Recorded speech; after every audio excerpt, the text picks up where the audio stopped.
Bonjour à tous, ce petit vidéo a pour but de vous familiariser avec l'interface de développement de Flash Professionnel CC et de vous aider à réaliser votre premier laboratoire qui consiste à créer une petite animation, image par image ou par interpolation de mouvement. Donc la première chose que nous allons faire, c'est tout simplement créer un dossier sur le bureau, ce que j'ai déjà fait ici. Et à l'intérieur de ce dossier, je vais déposer du contenu multimédia. Donc, pour le cas de notre première application, ce sera tout simplement 3 images de type PNG. Donc, une ville, un hélicoptère et un soleil que je vais copier et que je vais déposer dans mon dossier de projet. Ces images sont d'ailleurs fournies et disponibles sur Omnivox. Donc, allons-y. Si nous ouvrons Flash Professionnel, dont l'icône est similaire à l'icône que vous avez juste ici, voici l'interface avec laquelle nous sommes présentés. Donc, c'est un logiciel très puissant qui nous permet de développer des applications pour le desktop, les téléphones et tablettes Android, les téléphones et tablettes Apple, et bien sûr développer des applications web. Donc, pour nos premiers laboratoires, nous allons toujours travailler avec ce que nous appelons un fichier ActionScript 3.0, qui est aussi le langage de programmation qui se cache derrière les animations Flash. Donc, allons-y. L'interface de programmation est complètement configurable. Donc, si nous venons juste ici, sur le menu déroulant, nous voyons que nous sommes présentement en mode classique. Nous pouvons choisir entre différents modes. Donc, voici le mode débogage, le mode développeur. Personnellement, je préfère le mode classique. Donc, c'est celui que nous allons utiliser dans cette démonstration. Donc, présentons un peu l'interface usagée que nous avons devant vous. Donc, nous avons premièrement ce que nous appelons ici la ligne de temps. Cette ligne de temps qui est subdivisée en plusieurs rectangles qui s'appellent des frames, représentent tout simplement des images. Donc, pour créer des animations à l'intérieur de ce logiciel, il suffit d'insérer différentes images à différents points sur la ligne de temps tout en changeant leurs caractéristiques, donc leur couleur, leur position, leur transparence. C'est ce qui nous permet de créer différentes animations. Donc, la première chose que nous allons faire ici, c'est tout simplement rajouter des nouvelles calques ou des nouvelles layers, des nouvelles couches à notre animation. Donc, la première couche que nous avons ici, nous allons la renommer tout simplement en double-cliquant sur son nom et nous allons l'appeler Action. Donc, la couche Action est la couche à l'intérieur de laquelle nous allons insérer nos lignes de code, si on veut. Nous allons créer une nouvelle couche, ce qui se fait en cliquant tout simplement sur l'icône nouvelle calque, excusez-moi, nouvelle layer. Vous constatez que quand nous créons un nouveau calque, il apparaît en haut de la ligne de temps préexistante, ce qui est analogique à placer une photo au-dessus d'une autre. Donc, la dernière calque est toujours celle qui va cacher toutes les précédentes, est toujours celle qui contient le contenu visuel qui sera placé en avant-plan. Donc, cette calque-là sera le calque qui contiendra notre ville. Donc, allons-y, City. Ensuite, nous allons rajouter un dernier calque qui cette fois-ci va contenir notre soleil, Sun, et un dernier qui contiendra notre hélicoptère.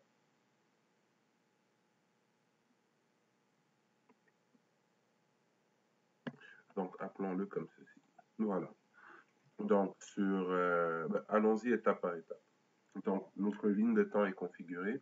Maintenant, nous allons rajouter du contenu visuel à l'intérieur de cette ligne de temps. Donc, la première chose que nous voulons insérer dans notre application est le background, qui sera la ville, en fait.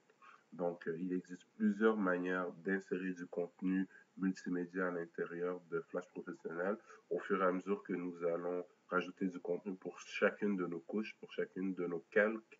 Je vais utiliser différentes méthodes afin de toutes vous les présenter.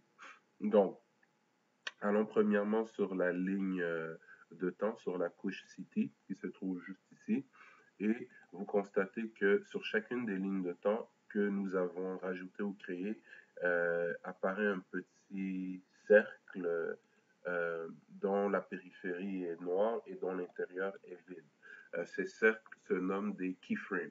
Donc les keyframes représentent des points où nous avons le droit d'insérer du nouveau contenu multimédia, que ce soit du vidéo, des images, du son, etc.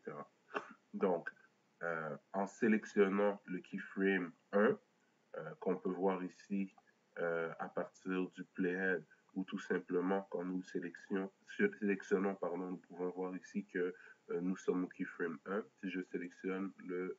Bon, allons-y. Donc, nous allons cliquer sur Fichier, Importer, et nous avons plusieurs choix ici. Importer dans la scène qui se trouve à être notre espace de travail juste ici. Nous avons aussi importé dans la bibliothèque qui se trouve être représentée par cette icône, l'icône de livre qui se trouve juste ici et qui est en fait un dossier qui contient tout le contenu multimédia dont nous allons nous servir pour réaliser notre animation. Donc, si nous cliquons Importer dans la scène, le contenu multimédia que nous voulons importer est importé à la fois sur le stage et dans la bibliothèque, alors que si nous cliquons Importer dans la bibliothèque, le contenu multimédia ne sera importé que dans la bibliothèque. Donc, pour ce premier exemple, cliquons Importer dans la scène. Nous allons avoir excusez-moi, juste une seconde, sélectionnons le bon keyframe, fichier, importer, importer dans la scène. Donc, nous avons un explorateur Windows qui s'ouvre et qui nous permet de naviguer jusque à l'endroit où se trouve le contenu multimédia avec lequel nous voulons travailler. Donc, on va choisir l'image PNG nommée City et nous allons l'importer sur notre stage. Donc, regardons ce qui s'est passé dans la librairie. Si je clique dans la librairie, mais je me rends compte qu'en plus d'avoir importé le PNG City sur mon stage, sur mon espace de travail, il a aussi apparu à l'intérieur de ma librairie. De plus, si nous regardons la ligne de temps, mais le keyframe qui était sélectionné est maintenant noirci, ce qui signifie que à cet endroit, à ce moment précis dans le temps, un nouveau élément multimédia a pris vie ou existe. Donc, ce qui est important dans une animation flash, c'est que si nous voulons qu'un élément visuel reste visible pour une longue période de temps, il faut recopier cette image ou rajouter ce qu'on appelle des keyframes. Donc, ce que nous allons faire, il y a plusieurs méthodes pour le faire en fait. Présentement, notre projet est configuré pour s'exécuter à 24 images par seconde. D'ailleurs, si nous le compilons en faisant CTRL-Enter, vous voyez déjà le résultat de notre animation, qui n'est pas très palpitante. On voit tout simplement une ville placée dans un paysage blanc. Donc, déplaçons notre ville vers le bas de notre stage. Voilà. Et prolongeons la durée de notre animation. Donc, 24 trames par seconde, 24 images par seconde. Allons jusqu'à la trame ou l'image 50 et rajoutons ce qu'on appelle des keyframes. Donc, appuyons sur le bouton droit et insérer une image. Insérer une image. Voilà. Donc, vous constatez que les trames ou les images ou les rectangles du premier jusqu'au 50e ont tous été grisaillés et que notre tête de lecture rouge s'est déplacée jusqu'à la 50e. Et si on fait un calcul rapide, 50 images à 24 images par seconde, ce qui fait que notre animation dure présentement 2 secondes. Une animation qui contient 4 couches, mais pour laquelle une seule des couches ne contient du contenu visuel. Donc, nous pouvons voir ici que, au fur et à mesure que nous déplaçons notre tête de lecture, rien ne se passe dans notre stage puisque pour toute la durée de l'animation, nous n'avons jamais changé les propriétés de notre ville. Allons maintenant travailler avec le soleil. Donc, ce que nous voulons ici, c'est qu'au fur et à mesure que la journée progresse, le soleil sillonne le ciel en partant du côté gauche de la ville et en décrivant une parabole dans le ciel jusqu'à ce qu'à midi, il atteigne sa position maximale et sa taille maximale avant de finir sa course complètement dans le côté droit, du côté droit de la ville. Donc, commençons par insérer un soleil dans notre animation. Donc, nous allons aller sur la première frame, ce qui est notre choix. Nous pourrions tout aussi bien décider de faire apparaître le soleil à partir de la cinquième image de notre animation. Mais allons-y à partir de la première. Donc, cette fois-ci, utilisons une méthode un peu différente. Donc, vous avez bien vu que j'ai sélectionné l'image 1 sur la couche du soleil. Je vais déplacer un peu l'interface de Flash professionnel. Je vais ouvrir mon dossier de projet et dans ce dossier de projet, je vais sélectionner le soleil et je vais tout simplement le glisser sur mon stage. Voici, on va fermer le dossier de projet et on va rouvrir Flash en plein écran. Donc, vous constatez maintenant que, encore une fois, le keyframe ou l'image qui était précédemment un cercle vide est devenu noir parce qu'il contient présentement du contenu visuel. Et si nous allons voir dans notre librairie, encore une fois, le contenu visuel que nous avons glissé sur le stage a été recopié dans la librairie. Par contre, ici, notre manipulation va être un peu différente car nous voulons faire une animation sur le soleil. Nous voulons animer non seulement sa position, mais nous voulons aussi animer sa taille. Donc, il est important de comprendre que tout contenu multimédia que nous importons dans une application dans l'environnement Flash Professionnel CC est converti ou peut être converti en classe. Et cette classe-là hérite d'une classe parent nommée soit Movie Clip, soit Sprite ou soit Bouton. Donc, dépendamment de la classe de laquelle nous héritons, nous allons avoir accès à différents événements, différentes propriétés, différentes fonctionnalités qui nous permettent d'animer nos objets. Donc, voici comment convertir un contenu multimédia en objet. Donc, ou en classe. Donc, la première chose que nous allons faire avec le soleil que nous avons sélectionné est de cliquer dessus sur le bouton droit et d'aller sélectionner convertir en symbole ou tout simplement de le sélectionner et d'appuyer sur la touche F8. Donc, le panneau suivant apparaît et ce panneau-là nous permet de donner un nom à notre classe. Donc, appelons-la la classe soleil, tout simplement. Et cette classe-là est de type clip ou movie clip pour ceux qui ont installé le logiciel en anglais. On peut aussi créer une classe qui hérite de la classe parent bouton ou une classe qui hérite de la classe parent graphique ou en anglais sprite. Donc pour l'instant, restons avec la classe movie clip puisque c'est elle qui nous offre le plus de fonctionnalités. Ensuite, il faut choisir un point de registration, un point d'alignement pour cette classe-là. Quand nous allons créer un objet de type soleil, quel sera son centre de gravité? Par rapport à quel point pourrons-nous l'animer? Donc, présentement, le point de registration d'alignement est le centre du soleil. Nous pouvons choisir n'importe lequel des points de registration que je suis en train de vous montrer présentement. Gardons-le sur la partie centrale pour l'instant. Nous avons beaucoup d'autres champs ici que nous apprendrons à utiliser dans les prochaines périodes. Ces champs-là nous permettent de spécifier un fichier externe qui contiendra du code supplémentaire que nous ajouterons à une classe, nous permettront d'étendre, si on veut, ou de rajouter des fonctionnalités à la classe soleil. Donc, pour l'instant, appuyons tout simplement sur OK. Allons voir dans la librairie. Donc, nous voyons qu'un nouveau symbole a été créé. Ici, nous avons sun.png qui est l'image PNG que nous avons importée. Et ici, nous avons soleil qui est la classe soleil. D'ailleurs, si nous sélectionnons le soleil dans l'interface usagée et que nous allons dans ce que nous appelons ici le panneau de propriété, nous pouvons remarquer que occurrence de soleil, donc l'objet que nous avons sélectionné est bien un objet qui hérite ou bien un objet de type soleil qui hérite de la classe MovieClip et qui pour l'instant n'a pas de nom de variable. Donc appelons-le sol. Donc, évidemment, nous travaillons présentement de manière graphique, mais tout ce que nous faisons a un lien directement avec la programmation orientée objet.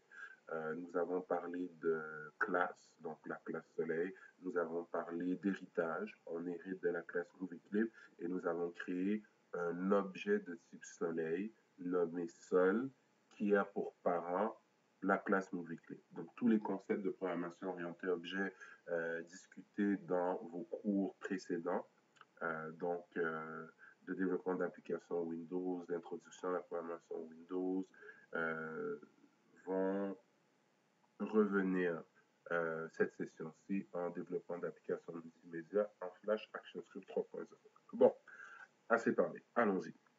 Donc, nous avons une fenêtre d'outils. Dans cette fenêtre d'outils, nous avons différents outils similaires aux outils se trouvant dans d'autres logiciels d'Adobe comme Flash Professional, pardon, comme Photoshop ou Illustrator. Donc, ceux d'entre vous qui sont déjà familiers avec ces logiciels connaissent déjà le fonctionnement de la majorité des outils qui se trouvent dans la boîte à outils. Celui que nous allons utiliser aujourd'hui est l'outil de transformation libre, ou en anglais, de Transform Tool. C'est un outil qui, une fois sélectionné, nous permet de modifier très rapidement l'angle de rotation, les dimensions, la transparence et beaucoup d'autres propriétés de symboles se trouvant sur notre espace de travail ou dans notre librairie.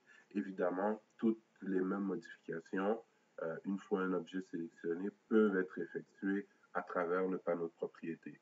Donc, on voit ici que je peux contrôler la position en X et en Y, le point 00 en X et en Y étant évidemment le coin supérieur gauche de mon écran. On peut aussi contrôler la largeur et la hauteur de l'objet. Donc, disons que je le mets à 100 ici, voilà. Ou ça peut tout aussi être fait graphiquement comme je vous l'ai spécifié tout à l'heure.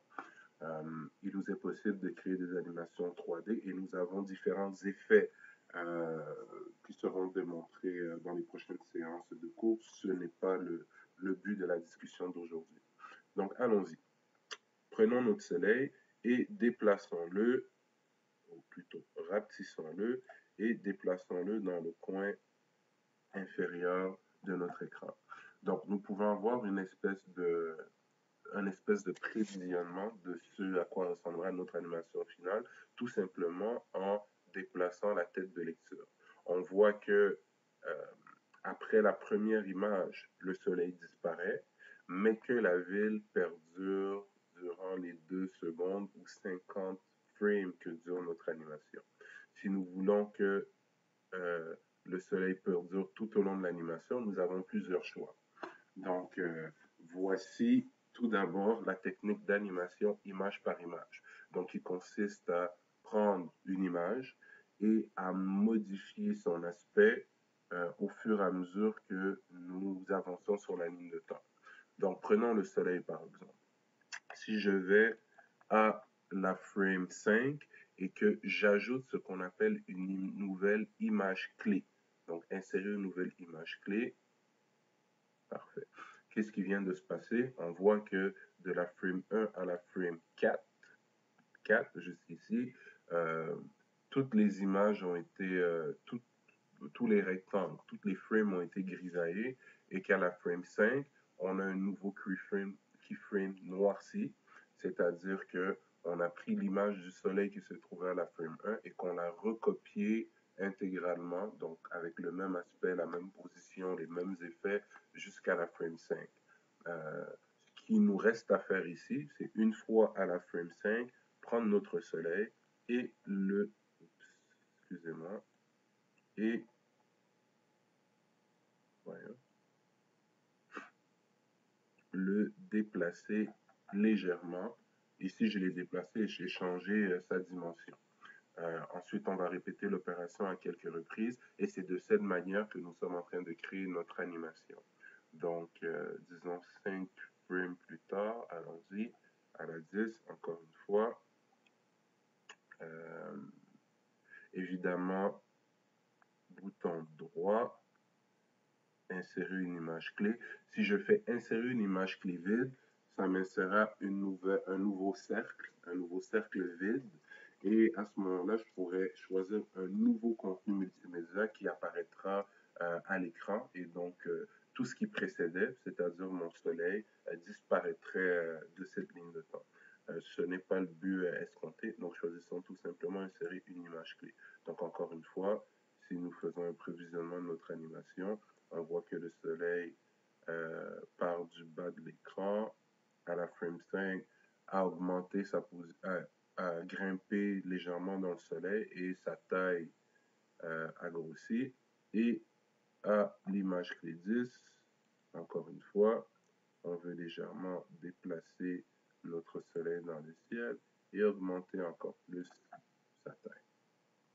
Donc, vous avez compris le principe. Je vais y aller relativement rapidement pour la suite. Donc, 5, ensuite F6. La touche F6 nous permet d'effectuer la même commande que le bouton droit, insérer une image clé. Donc, c'est-à-dire insérer un keyframe. Donc, encore une fois, prenons notre soleil, déplaçons-le ici, augmentons sa taille. Nous pouvons même, avec l'outil de transformation, changer l'angle d'un objet, toujours par rapport au point d'enregistrement que nous avons spécifié tout à l'heure dans le panneau. Laissez-moi vous le montrer. D'accord, on y revient tout à l'heure. Dans le panneau de propriété. Donc, j'ai changé sa position. Voyons voir. Parfait. Allons maintenant 20, F6. Déplaçons notre soleil. Encore une fois. Parfait. Maintenant, allons à 25, F6. Donc, vous voyez qu'il est relativement facile de créer une animation en utilisant Flash Professionnel CC. Évidemment, une animation image par image peut être relativement longue à créer, surtout si on veut une fluidité. Donc, si on veut une très grande fluidité, par exemple ici, au lieu de rajouter des keyframes aux 5 images, j'aurais pu y aller aux 2 images, aux images.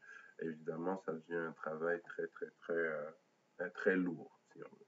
Mais allons-y joyeusement pour la démonstration. Donc F6 encore une fois. Maintenant, notre soleil va amorcer tout simplement sa descente. Allons-y. 5, F6. On descend un peu plus. Diminue la taille du soleil. Ensuite, 40. F6.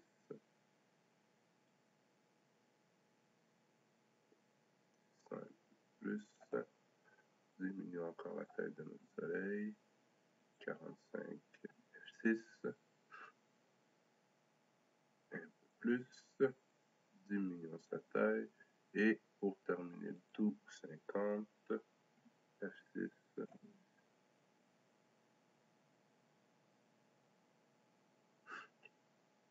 Faisons-le sortir de l'écran.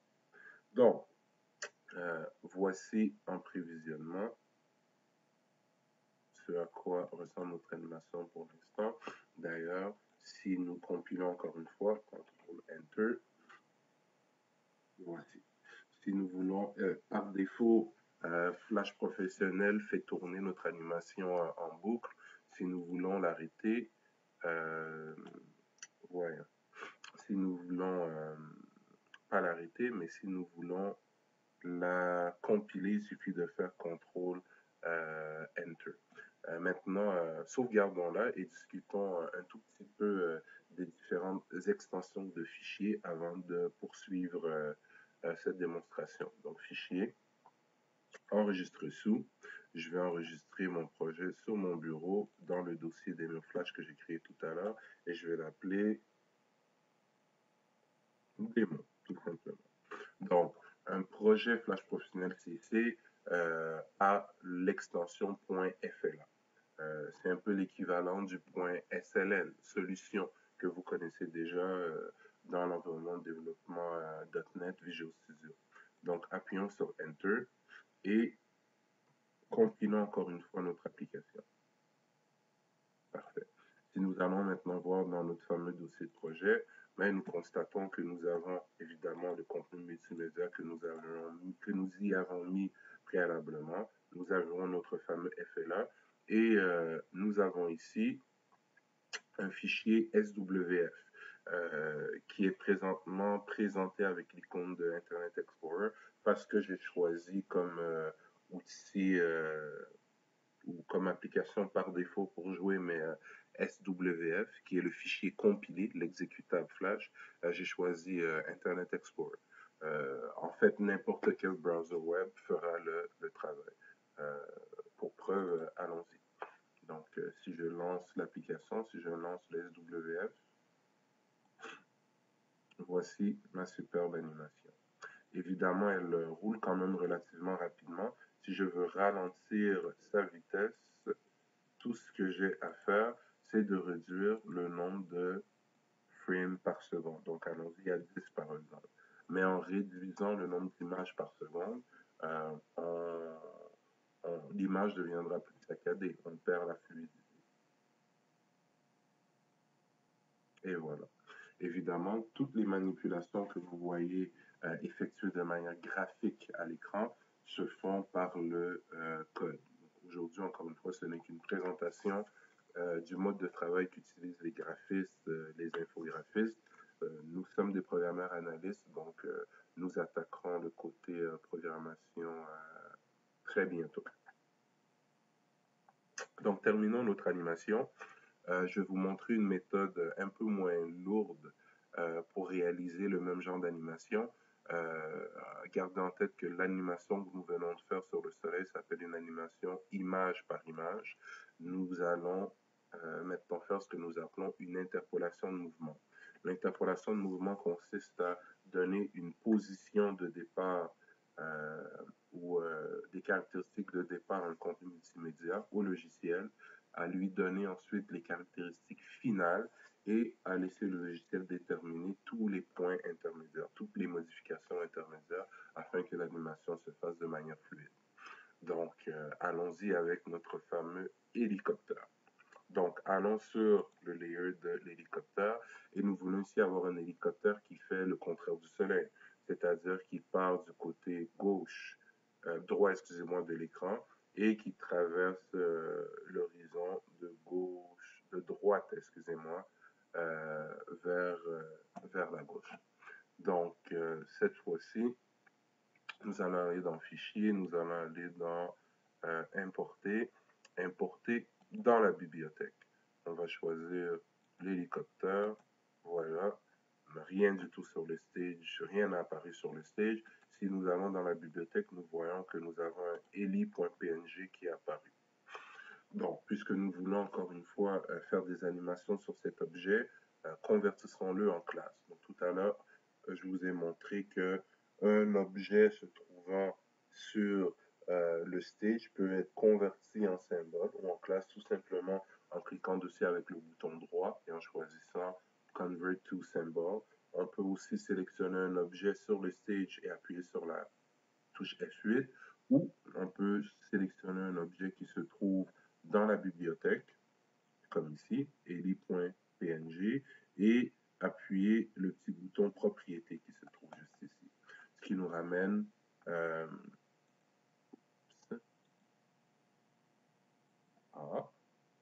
ce n'est pas ce à quoi je m'attendais. Nouveau symbole, excusez-moi, juste ici. Ce qui me permet d'aller créer un nouveau symbole. Donc, je vais créer ici la classe Eli. pour hélicoptère qui hérite de la classe Movie Clip. Donc, gardons en tête que chaque fois que nous faisons ceci, le logiciel génère pour nous une classe ActionScript 3.0 que nous ne voyons pas pour l'instant, mais très prochainement, nous allons pouvoir y avoir accès et y rajouter nos propres attributs, nos propres constructeurs, nos propres propriétés, nos propres événements, etc. etc. Pour l'instant, appuyons sur OK et retournons sur notre scène principale, retournons dans la librairie. Donc, voici la classe Eli qui vient d'être créée juste ici. Donc, je vais choisir la bonne layer, la bonne couche, la bonne calque, le bon calque, excusez-moi. Et sur ce calque, je vais aller déposer un objet de type Eli. Que s'est-il passé? CTRL Z, recommençons. Donc,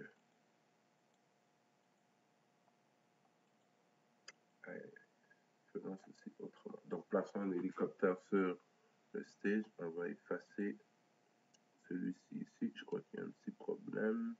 Donc, F8, excusez-moi, F8, on va créer Eli. Donc, vérifions. On sélectionne notre objet, on va dans le panneau de propriété. C'est bien un objet de type Eli, héritant de MovieClip. Appelons-le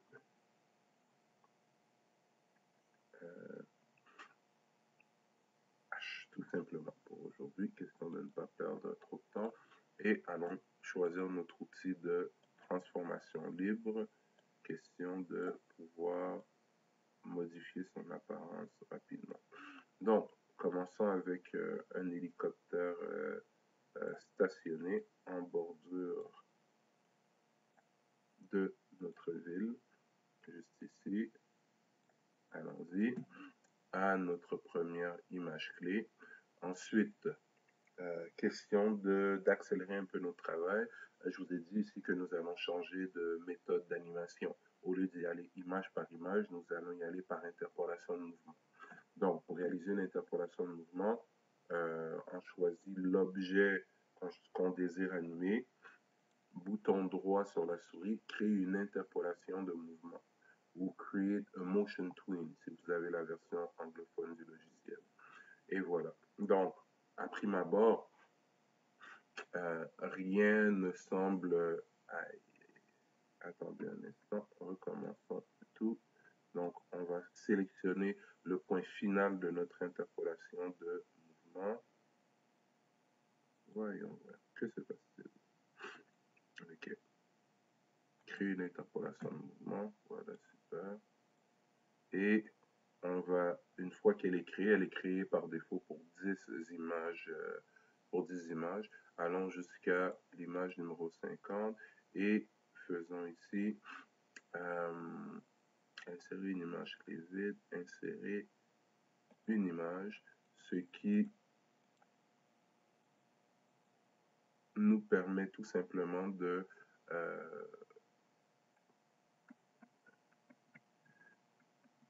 ouais, ça ne marche pas comme je veux. Ok, donc nous avons notre hélicoptère. Donc, allons cliquer sur le keyframe 5 et déplaçons notre hélicoptère à ce keyframe. Et voilà. Donc, vous constatez que une ligne rose, dans ce cas-ci, a apparu entre le point d'origine de notre hélicoptère et sa nouvelle position finale. Sur chacun de ces points-là représente un calcul de caractéristiques qui a été fait par le logiciel et qui remplace finalement les points que nous aurions placés manuellement si nous avions décidé de faire une animation image par image. Mais allons-y de manière un peu plus graduelle. Donc, en général, un hélicoptère ne décolle pas à l'horizontale, il décolle de manière oblique. Donc, allons-y comme ceci et faisons grandir légèrement notre hélicoptère. Ensuite, déplaçons-le légèrement en le faisant toujours grandir. ce point-ci va-t-il commencer à se redresser légèrement? Voilà. À 20, disons qu'il est complètement redressé.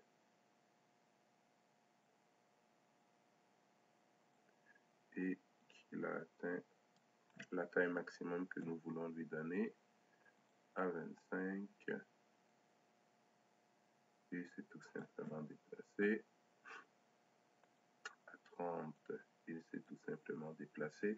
Donc, constatez que chaque fois que nous bougeons notre hélicoptère, une nouvelle keyframe est ajoutée automatiquement sur la section interpolation de mouvement et les différents points de calcul entre la nouvelle position et la position précédente sont aussi rajoutés sur le stage. Donc, et voici un hélicoptère qui s'en va vers de meilleurs horizons.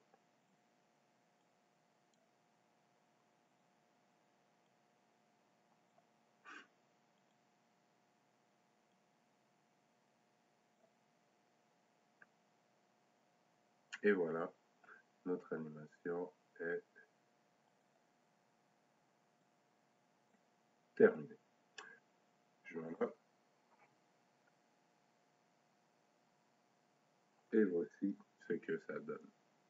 Donc, dans cette petite démonstration, nous avons pu voir rapidement comment rajouter de nouvelles couches sur la ligne de temps, comment les interchanger. Donc, il suffit tout simplement de la sélectionner et de la glisser, comme nous pouvons le voir ici.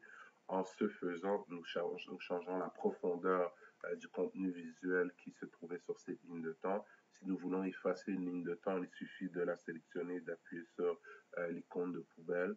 Nos différentes couches peuvent aussi être organisées dans des dossiers. Nous avons vu comment importer du contenu visuel sur le stage et dans la librairie. Maintenant, voyons ou commençons à découvrir un des points forts de ce langage, de l'ActionScript 3.0, c'est-à-dire le langage lui-même et l'interactivité qu'il permet d'amener.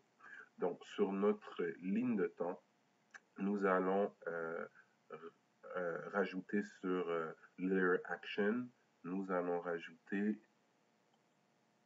à la dernière image, donc insérer une image clé, nous allons rajouter du code ActionScript. Donc, dans cette image clé, appuyons sur, donc, sur cette image, en étant sur cette image clé, nous pouvons appuyer sur la touche F9 pour nous donner accès à la fenêtre de code ou tout simplement bouton droit Action. Donc, à cette image clé, nous allons écrire stop. On ouvre la parenthèse, on ferme la parenthèse, point virgule. Donc, on va sauver le tout et nous allons compiler. Donc, ce code ActionScript ou cette fonction ActionScript permet tout simplement d'arrêter l'animation, ce qui fait qu'elle ne tournera plus en boucle non-stop. Donc, voici. Et voilà. La fonction stop vient d'être exécutée, donc on voit que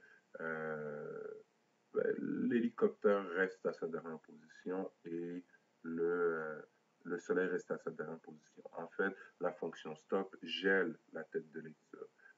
D'ailleurs, pour vous le prouver, retournons sur la même image clé et mettons notre fameux stop en commentaire.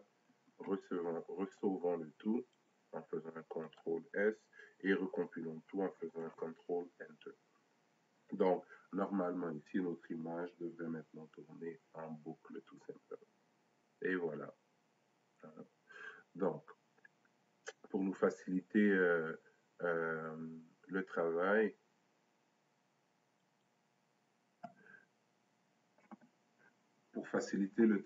quand on crée des interfaces usagées en ActionScript 3.0, il existe dans les librairies plusieurs fenêtres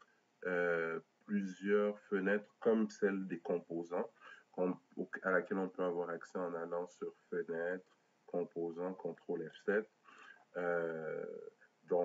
C'est une fenêtre qui nous donne accès à différents composants d'interface usagée, très similaires aux composants que vous connaissez déjà de Visual Studio. Donc, il est divisé en deux dossiers, grosso modo. Un dossier User Interface qui contient des contrôles d'interface usagée, donc des boutons, des checkbox, des data grids, etc.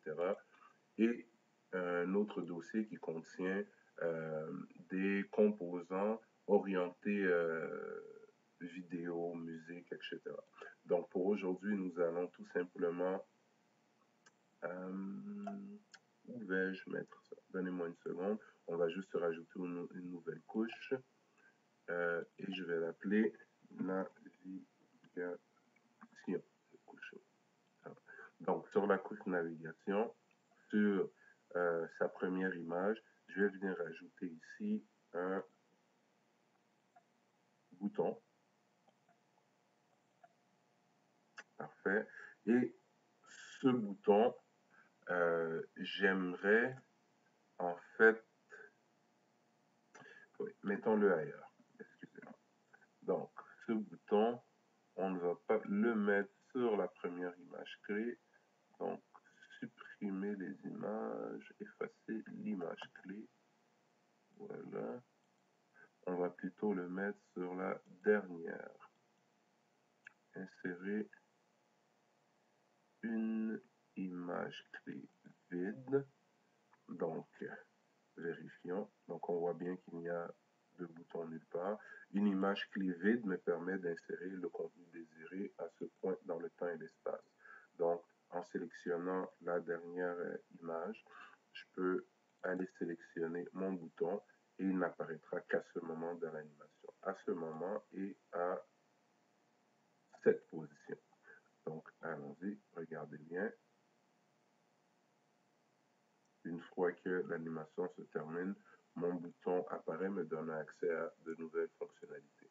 Donc, tout comme dans Visual Studio, en sélectionnant le bouton, qui hérite évidemment de la classe button, et en allant dans le panneau de propriété pour cet objet, là, on réalise qu'un bouton est un movie clip. Si on veut le contrôler à travers le code, il faut lui donner un nom. Je vais l'appeler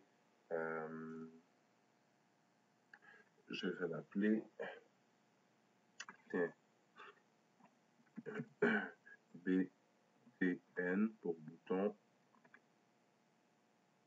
midi, parce que c'est un bouton qui va nous permettre de ramener l'animation à la frame 25, donc à midi, normalement, là où le soleil est à son zénith. Évidemment, un bouton, nous devons avoir la possibilité de changer le texte qui apparaît sur sa surface. Donc, dans le panneau de propriété ici, on voit des propriétés auxquelles nous sommes habitués. Là, la visibilité du bouton, est-ce qu'il est sélectionné ou non, est-ce qu'il est activé ou non, et le texte qui apparaît sur le bouton. Donc, mettons midi sur le bouton, et voilà, midi apparaît sur le bouton. Juste laissez-moi me souvenir de son nom, BTN midi. Parfait. Donc, voilà. Si nous compilons notre application, présentement, ce bouton ne fait pas grand-chose. Non seulement il ne fait pas grand-chose, mais sa durée de vie dans l'application n'est pas très long. Pourquoi? Parce que nous avons mis en commentaire la fonction stop, ce qui fait que notre bouton n'apparaît que pour une image. Et puisque l'animation joue à 10 images par seconde, ouais, notre bouton a une durée de vie très courte. Donc, modifions cela pour que notre bouton puisse rester en poste. Retournons sur notre couche action, là où nous avons inséré le code. En passant, il y a deux manières de travailler avec le code ActionScript. On peut le faire directement sur la ligne de temps, comme nous sommes en train de le faire, excusez-moi, ou nous pouvons aussi le faire dans un fichier de classe externe, ce que nous apprendrons à faire cette semaine. Donc, je vais sur la ligne de temps, donc je vois un A, c'est-à-dire qu'à ce point précis, dans cette ligne de temps, j'ai inséré du code. Donc, en appuyant sur Action, j'y ai accès. Donc, si on enlève le stop, qu'on ressauve avec CTRL S et qu'on recompile avec CTRL Enter, notre bouton devrait maintenant rester visible. Voilà. Donc l'animation s'arrête et mon bouton reste visible. J'aimerais maintenant que quand je clique sur ce bouton, il ne fait rien présentement, mais j'aimerais que quand je clique sur ce bouton, il ramène l'animation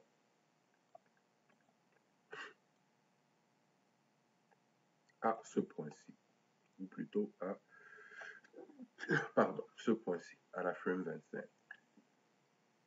Mais pour éviter de travailler avec des numéros de frame, nous avons la possibilité de rajouter ce qu'on appelle des étiquettes sur la ligne de temps. Donc, si je vais à la frame 25 et que je vais dans le panneau de propriété, après avoir sélectionné la frame 25, ben, je vois ici image, étiquette. Donc, appelons l'étiquette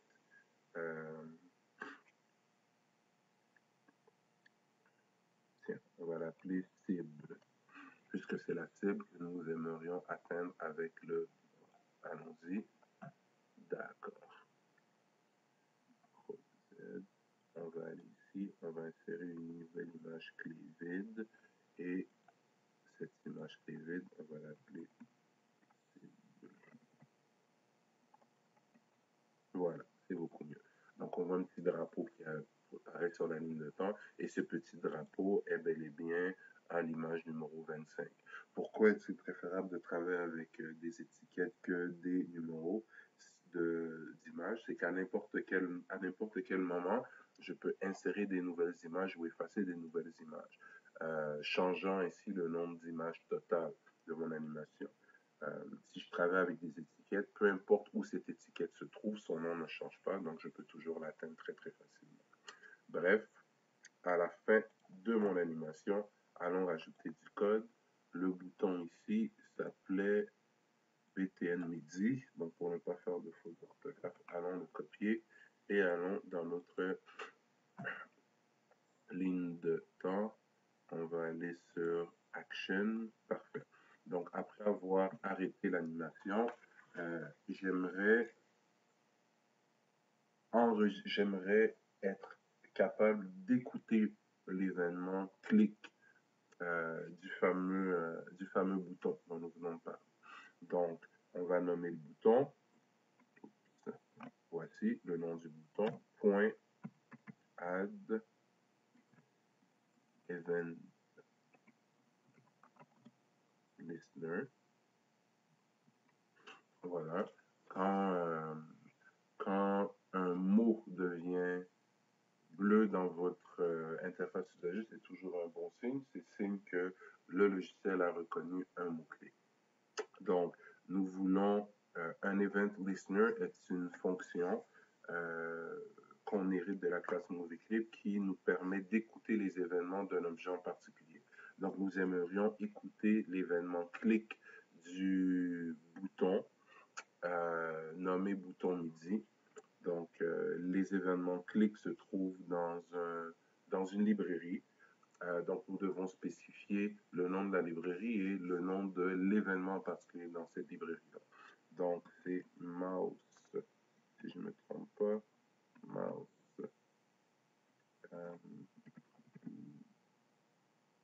mouse event point mouse event.click et ici virgule, nous devons spécifier le nom de la fonction à exécuter lorsque l'événement clic est détecté sur ce bouton. Donc, on va appeler la fonction go to midi. Évidemment, ce n'est pas une fonction qui existe, c'est une fonction que nous allons évidemment créer. Donc, créons la fonction function. La fonction s'appelle go to midi. CTRL-C, CTRL-V. Cette fonction reçoit en paramètre un argument de type mouse event. Donc, E de point mouse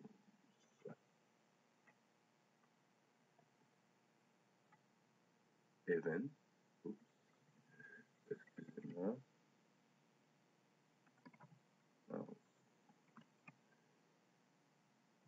event, et ne retourne rien. Voilà. Donc, vous constatez que la syntaxe est légèrement différente à celle que vous connaissez, mais nous sommes toujours en terrain connu. Ce n'est pas si difficile que ça. Et à l'intérieur de cette fonction, qu'est-ce que nous voulons faire? Donc, quand on détecte l'événement clic sur l'objet BTN qui se nomme BTN midi, on veut appeler la fonction goToMidi et cette fonction-là doit faire quoi? Doit nous ramener sur la ligne de temps à l'endroit désigné par l'étiquette, comment on a nommé cette étiquette? Par l'étiquette cible. Donc, on va dire go to end stop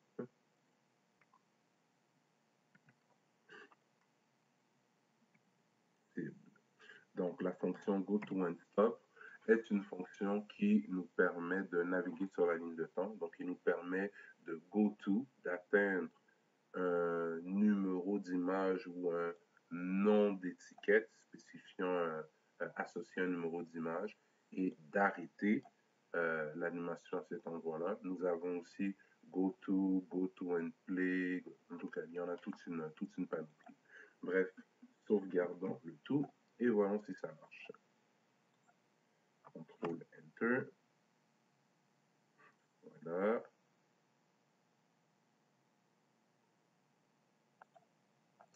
Et voilà, super.